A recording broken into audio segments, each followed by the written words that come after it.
أعوذ بالله من الشيطان الرجيم. بسم الله الرحمن الرحيم. الرحمن علم القرآن خلق الإنسان علمه البيان الشمس والقمر بحسبان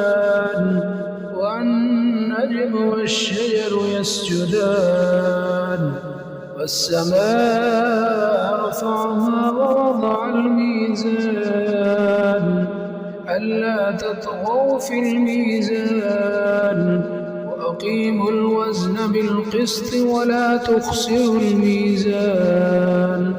والأرض وضعها للأنام فيها فاكهة والنخل ذات الأكمام والحب ذو العصف والريحان فبأي آلاء ربكما تكذبان خلق الإنسان من صلصال كالفخار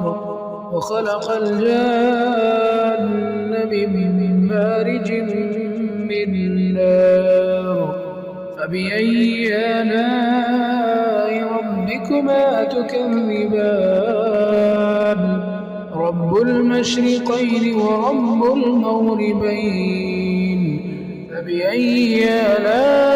آلاء ربكما تكذبان مرج البحرين يلتقيان بينهما برزخ لا يبغيان فبأي آلاء ربكما تكذبان يخرج منهما اللؤلؤ والمرجان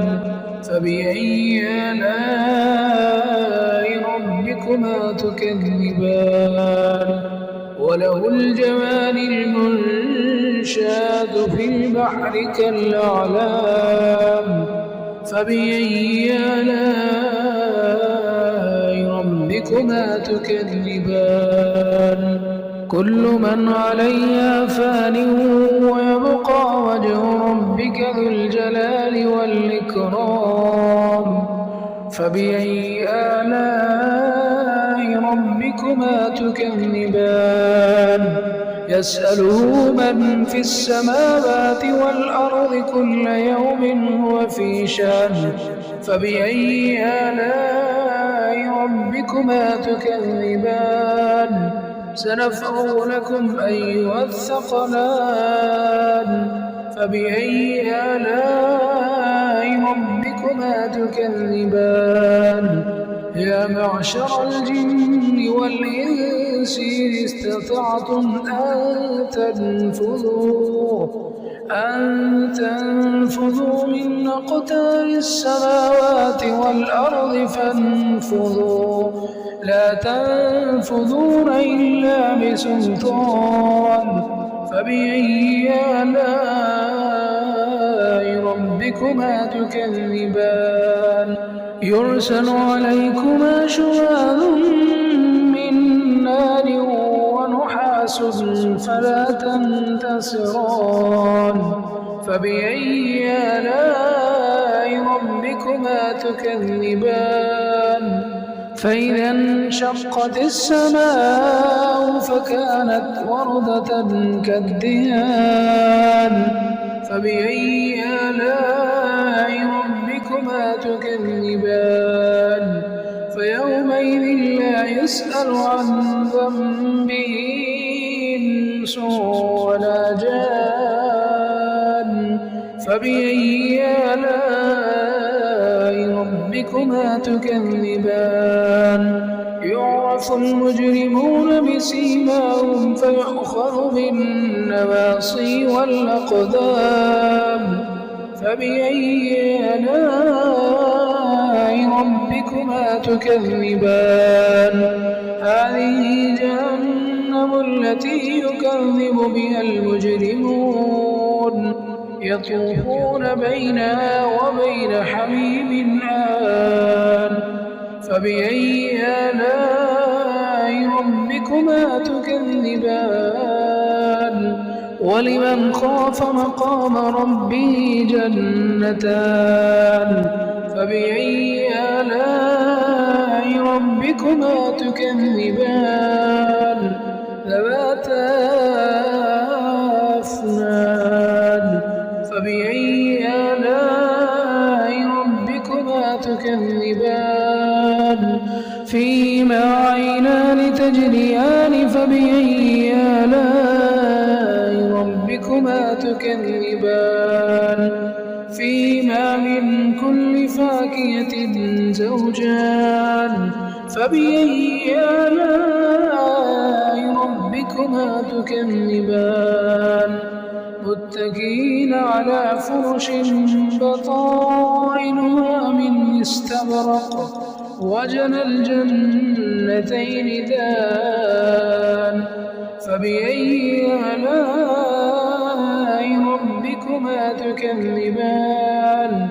فيهن قاصرات الطرف لم يطمثهن إنس قبلهم ولا جان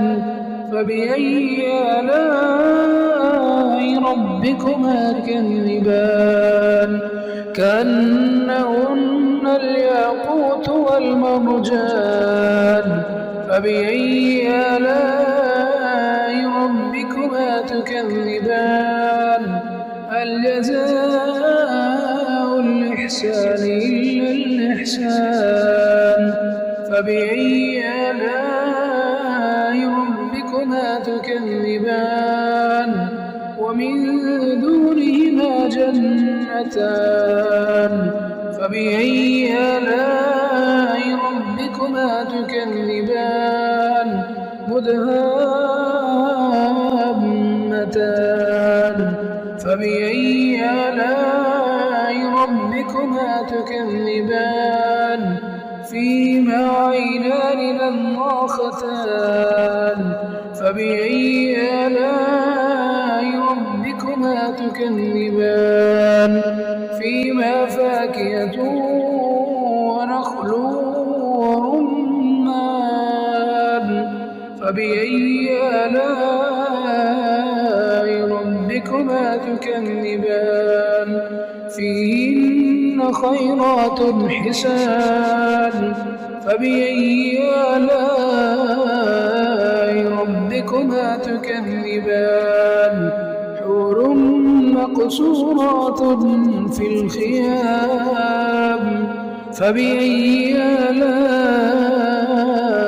ربكما تكذبان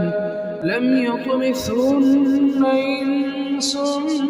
قبلهم ولا جان فبأي آلاء ربكما تكذبان متكئين على رفرف خضر وعبقري حسان فبأي آلاء ربكما تكذبان تبارك اسم ربك ذي الجلال والإكرام